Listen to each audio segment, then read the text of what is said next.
Closing arguments are now underway in the quadruple murder retrial of a Cathedral City man. Jose Laren Garcia is accused of killing 4 people in Palm Springs in 2019. His first trial ended with a deadlocked jury. As News Channel 3's Jacob Gracia reports, the prosecution closed its case today with a focus on the victims.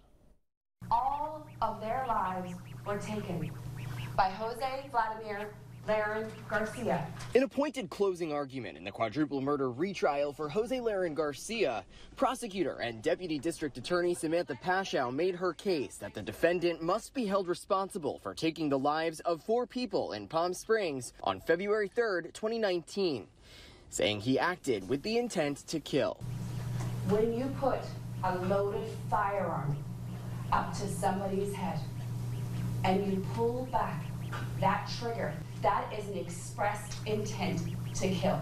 Disputing the defense argument that another man was in the car and that's who's responsible for the killings, Paschow reminded jurors of key facts in the case, including how Laren Garcia hid under a truck immediately after the shootings, removing his jacket and shoes that were covered in the victim's blood. Pointing out that Laren Garcia is seen on video running out of the hospital in his scrubs, that his friend bought him a Greyhound bus ticket under a fake name, and that he shaved his head before trying to leave the state. She reminded the jury he told a friend days before that he wanted to kill someone, and that bullets collected from the murder scene matched ones found in his room and in his car. And then there's the issue of competing expert witnesses. The prosecutor told the jury how their blood spatter expert used science to calculate that Laren Garcia was the only one in the car with the victims, while the defense expert, she said, used faulty experiments like stuffing a pillow inside an investigator's protective suit to represent Laren Garcia's weight at the time of more than 300 pounds. He also used 1% milk with red food dye as a blood substitute. Milk!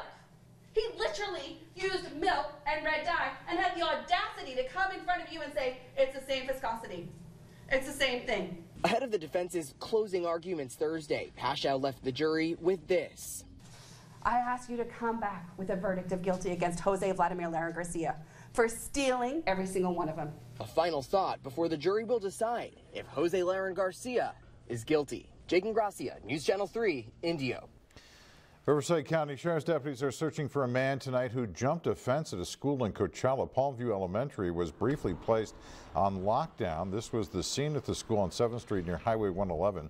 Deputies say an employee saw a man jump the school's fence while holding a knife. That employee called 911 and the school was placed on lockdown around 1:30 this afternoon. Officials say the man left campus and the deputies went to each classroom to make sure students were okay. The lockdown was lifted about a half hour later and students were released to their parents.